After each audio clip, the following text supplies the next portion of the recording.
This is Andy in the Bloomer Boomer studio, and you are watching Boomer TV live with the internationally renowned Cyndi Dale, author, speaker, healer, and the author of 27 books about energy, medicine, intuition, and spirituality. You can be part of this amazing journey at bloomerboomer.com on the platform there, and that's where you can launch your life towards a fulfilling time after age 55. And of course, follow us. We live stream on Facebook and YouTube, Twitter and Twitch and Instagram, and on Bloomer Boomer. And now, let's go to Cyndi Dale with Hope and Optimism. Hi, everybody. How are you doing? I hope you're feeling energized. And by the end of our discussion, I hope you feel even more energized. I'm going to start with a question. You can see this glass. Is it half empty or half full? I know you already know that question and you're looking for a trick. Well, there is a trick, because if you answer half empty, you are most likely to be less happy and have more physical conditions than if you answer half full. Of course, if you're really thirsty, you don't care if it's half empty or half full, you're just going to drink it.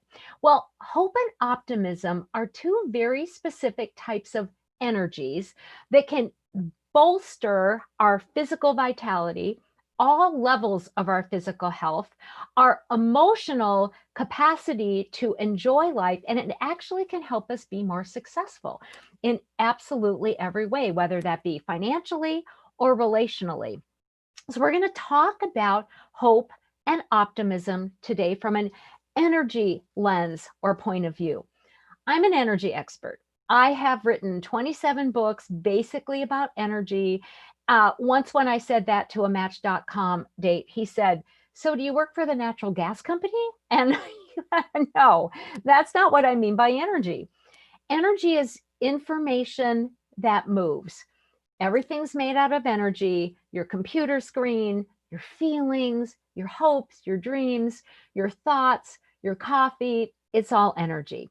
But there's two types of energy, and it's very important to distinguish between these two types or categories, because as you'll see, what we want to focus on is one type of energy rather than another if we want to be full of vim and vigor and really, really have happiness in our lives. Physical energy is the measurable. It's the stuff you touch, that you see when you pick up that tea or the coffee cup. That's physical stuff. However, more than 99% of all objects and anything in reality that you think is tangible isn't. It's made out of subtle energy, which really is the stuff of dreams and the rainbows that we're chasing and the falling stars, but also our thoughts and our feelings and pretty much everything else, because physical reality is organized based on what's happening in the subtle realms. So your thoughts do end up attracting events to you, people to you, situations and opportunities, but they also really structure what's going to happen in your world and what your world's going to look like, what's going to be in your world in a really concrete and tangible way. So what do hope and optimism have to do with energy? Well, they're energies. They're spiritual qualities. They're different from each other. And I'm going to talk about each from first a kind of concrete scientific point of view, then from a subtle point of view, and then I'm going to help you get and gain more hope and more optimism, therefore more life, energy, more physicality, more joy, more everything else. Hope is a feeling. Hope is a feeling state that helps us predict that there's going to be a positive outcome too. Outcomes even, kind of more broad. So when you have hope, you're really feeling, your emotions are telling you, you know what, I think I can get through this. And science shows that having hope, that giving yourself feelings of hope, staying hopeful. Later, we're going to learn how to actually hold hope and increase it inside of your system, makes a difference. There's, in fact, a Chinese study that says if you go into a potentially stressful situation feeling hopeful, like I've got this, you're going to have less anxiety during that event and afterwards. There's another study that shows that if you're hopeful, let's say you're in pain, it blocks your pain. You actually produce hormones that are like morphine. So it's as good as oxycodone is to be hopeful. Optimism is just a little different. To be optimistic is to hold the belief versus the feeling or emotion that you're going to have a positive outcome or income. Let's add that in there as well. So optimistic people are healthier on every level in terms of their blood pressure, their heart conditions, outcome after an illness, cancer surviving rates, longevity. If you're an optimist, you're going to live better, longer, and you're really going to like being alive as well. In fact, various studies that tracked about 5 million people who had what they called a Pollyanna Syndrome. I don't know if you remember those books from forever ago. My mom had them, and I grew up reading them about Pollyanna, who was just like always, it's going to work out. It's going to be better. 5 million people with that attitude compared to people who were pessimistic did all have better health outcomes in all these different arenas. If they took a cholesterol medicine, guess what? The cholesterol medicine worked better. Now, we know this works because science has for a long time, for decades, studied the difference between what happens when somebody believes in the outcome of something. That's called the positive outcome, is called the placebo effect, versus the nocebo effect, which indicates what happens if you are pessimistic and believe something's going to go bad.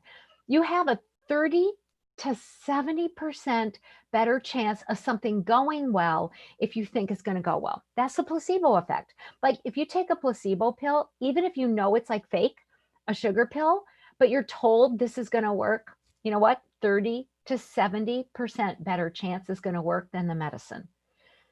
Guess what the opposite is? It's called pessimism. It's a belief, you know what? It's like the Eeyore kind of belief. It's not going to happen. Nothing's going to go my way, etc.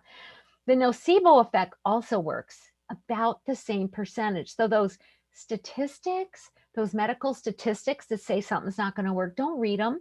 Cancel them out. I'll show you how to do that in a little while. There's a great story about the nocebo effect that I read probably 20 years ago.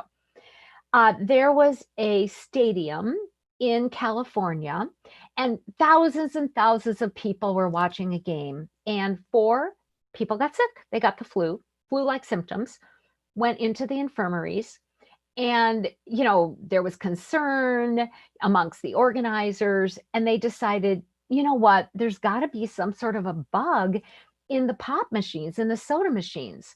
So very intelligently, that was announced over the loudspeakers. All the local hospitals were filled with people with flu-like symptoms. Later, after the soda machines were investigated, it was discovered that there was absolutely no microbes in the soda pop machines. No reason for people to get sick, except that they thought, oh my gosh, I could get sick, therefore they got sick. Optimism is healthy. Optimism pays off. Think about what it means if you blend hope, which is the feeling of a positive outcome, with optimism, which is letting yourself believe there can be a positive outcome together. So you feel hurrah, you believe a hurrah, and you get a hurrah. Not only do we impact ourselves when we're full of hope and we just let our thoughts go toward the uplifting rather than the downshifting, but we also help others. Now, I understand that we're, to some extent, as humans, islands unto ourselves. So we have to start this approach by being self-responsible. Doesn't matter who we're around, because hopelessness and pessimism, they're communicable. We are made out of fields of light and sound. What you're feeling can enter my fields of energy and give me the same feeling. What you're thinking can enter my fields of energy and give me the same thoughts. If I'm in a crowd of your people who are all hopeless, nothing's going to work out, woe is me, I have to work harder not to become like that than if I'm with positive people. But it will work if you own your own right to feel hopeful and optimistic. Sometimes you just need one person, though, to make that easier. I'll give you an example. My son, who's 21, is a baseball pitcher in college, and he's, after years and years and years, really getting noticed. He's getting lots and lots of teams looking at him. He's sitting 92 to 95, maybe 96. That's sort of the 94 is sort of that magic. We want you on our pro team, etc. And he's filling out questionnaires from pro scouts. He sent me one about 2 weeks ago that made me cry. He's dyslexic and he's ADHD. I edit everything. He can't spell. And we don't do this on the phone anymore because we'll argue about which where to use. WEAR, WHERE. I'm always right. He's wrong. That doesn't go over so well. So he has me edit these questionnaires kind of on email, and I send it back and he puts them in. He was asked the question, what has been the hardest experience for you in your baseball career? And he wrote, it was the end of my junior year going into my senior year when I quit football because I wanted to be a baseball pitcher. He said, my dad thought I was foolish. My relatives made fun of me. And my friends said, you're not good enough. You're not going to make it in baseball. He said the only people who stood together were himself and his mother. I'm the mom. He said when he told this to my mom said, all right, you can do it. Of course you can. Quit football. We're just going to put more into baseball. Of course you're going to do it. He only sat like 75 at the time. So we had a lot of work to do.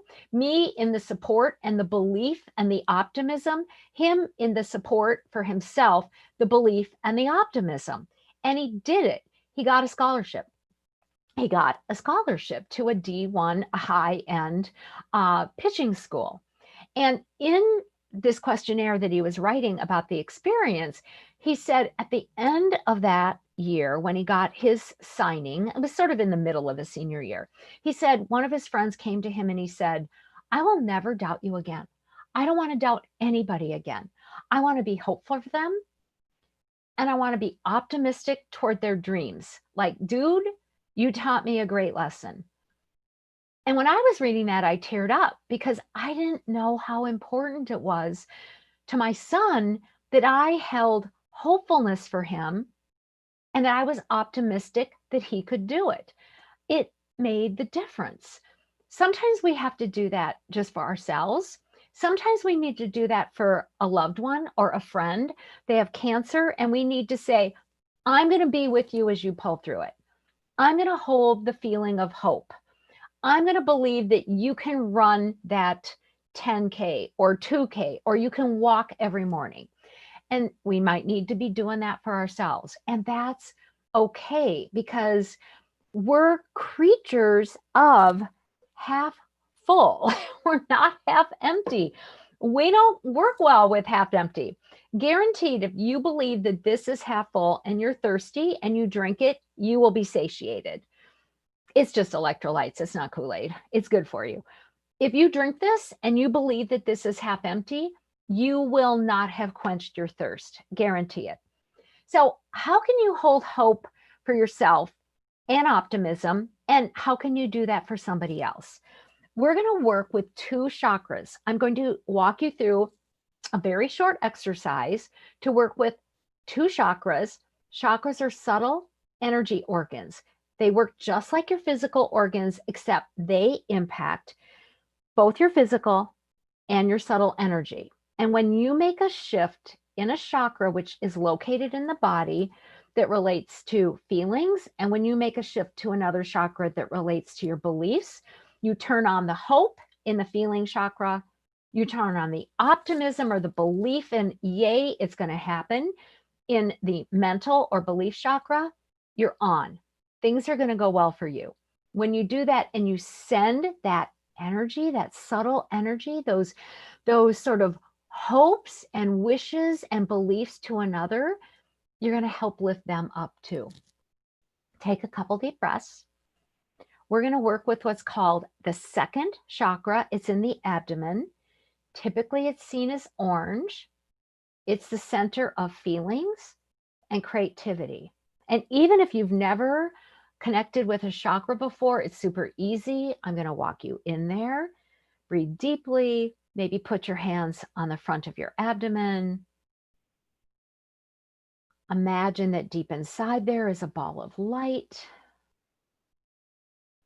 Those are your energies in there that connect to whatever it is you call your higher power,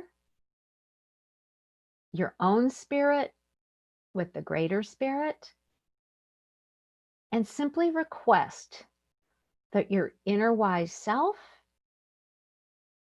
and the greater spirit turn on in here the feeling of hope. And that ball of light spreads that hope all the way down through your legs, beneath your feet, all the way up throughout the entirety of the top part of your body. And because you're working with that type of spiritual light, it will just keep making and manufacturing hope. Now, breathe your focus into your solar plexus, your stomach area right in the center. That's the third chakra. It's yellow, kind of like my shirt. This is the center of thoughts and beliefs. Let's not even analyze negative beliefs that might sit in here.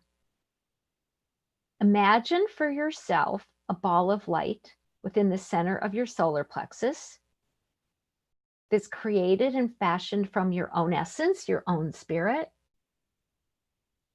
and the greater spirit. Now, request that this, your inner wisdom, and that greater one, simply turn on the belief of positive materialization or outcome in that ball of energy. On it turns, you've just turned on your optimism. Let that truth that it pays to be optimistic and that you're optimistic about outcomes, just like you did with hope, be shared down through your body and upward through your body. And that all the beautiful feeling of hope merges with the awareness of optimism, and they become one. You're now a hopeful optimist. Breathe again and think if there's somebody who could perhaps use a blessing from you. Use your hopefulness and receive your optimistic thoughts. Remember, we're just fields of light and sound. You don't lose your hope. You don't lose your optimism by wishing the same for somebody else. Focus on them and just allow that greater spirit, your own spirit, to just send to them quicker than a blink of an eye, because this kind of energy moves faster than the speed of light. The desire for them to know themselves as hopeful, the belief in being optimistic, and just let them know silently that you have hope for them and you're holding up a positive conclusion for whatever they're going through. Bring your focus back to yourself. Be this great model, this light of hopeful optimism, and bring your focus back to the here and now. You've just become the glass half full, maybe even all the way full.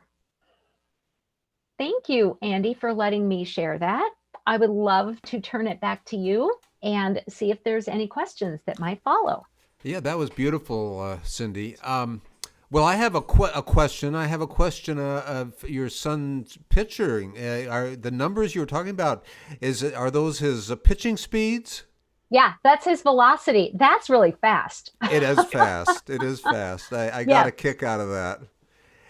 We also have a question from Betty, and she's just asking about the existence of an absolute light as a source of love and healing. I love this question because I'm a bit of a strange cosmological science geek. All right. So cut me off. I'll try to keep it short. Scientists are starting to perceive that there is this very unusual light in our universe. And many of them call it an absolute light. It's a pure light. Most light in this world has opposites. So every electron, which is negatively charged, is connected to a positron, which is positively charged. So we live day to day in a very dualistic world, yin and yang, good and bad, this and that. But this absolute light is pure. It only creates that which is more material and that produces what it is that is good.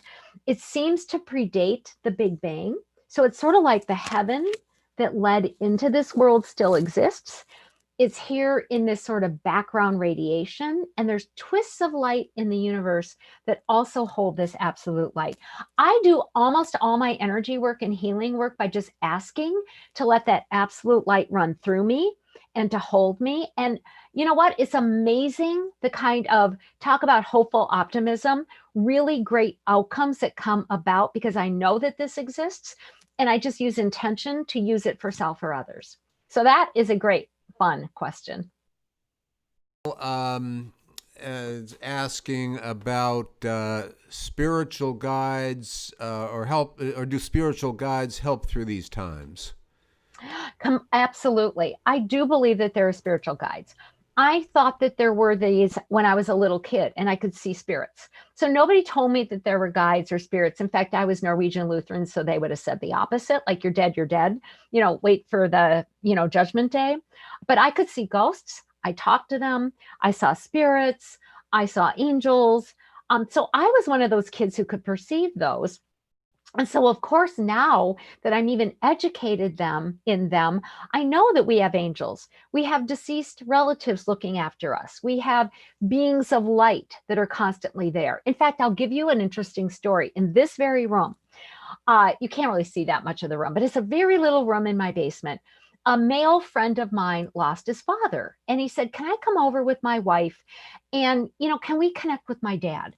So we sat here. We did it almost like a seance. We just lit candles, dimmed the lights, did this sort of mystical thing. The boyfriend I was dating at the time was in the room. And my friend Mark's father said, "Hold out your hand. I'm going to prove that there's existence beyond death." Mark held out his hands, and in them appeared a gold bowl, a shining gold bowl. Mark saw it, and I saw it. We're sort of freaking out. His wife saw a white light. My boyfriend, who I then later broke up with, saw nothing, thought we were making it up. And it was like a visible proof that there are, to me, beings and realms beyond this one that interact with us. So ask for help from the guides. They're there to help you. For one more? Yeah, Okay. I got it. Okay. This is from Darlene, and she's talking about energetic boundaries. She feels it's needed more now than ever before. Totally. We're fields of light and sound. We give those off our cells, our organs, the chakras. Everything we are is just these emanating fields of light and sound. And we're impacted. Those fields bring into us what's happening with other people or in the world in general, or animals, or nature, or whatever it might be. And so now, with the level of fear and disenfranchisement and tension in the world, guess what we're bringing in? But stress. So we need to picture, see, even my dog Honey is saying, look, there's a lot to be upset about right now. So we need to be able to hold energies like hope, joy, healing, transformation, optimism. If we hold those energies inside and let them come from us, like emanate from us, we won't pick up all that tension and that fear and that anger. So that's a quick way and a real way to make sure that we hold ourselves like in a place of peace, become peacemakers, and don't pick up all the freneticism that's out in the world right now. Do you want to talk a little bit about next time or anything like that? Yes, we're going to be doing vampires, the energy of vampires, because we've all experienced them, the people who steal your energy. And we're sort of coming up, I think, on Halloween pretty soon. So, so let's figure out how you know when somebody's taking your energy. What do you do? And, how do you cope with that? That's what we're going to work on. Okay, great. Well, Cyndi, thanks again, and we'll look for you next time. Thank you. Thanks, everybody. Bye. Thanks, Andy. Bye-bye. Well, Cyndi Dale, internationally renowned author, speaker, healer, and business consultant, and the author of 27 books about energy, medicine, intuition, and spirituality. You can find out more on Facebook, YouTube, and at bloomerboomer.com. And if you like this, please like us on Facebook and follow us. Meantime, so long, and we will see you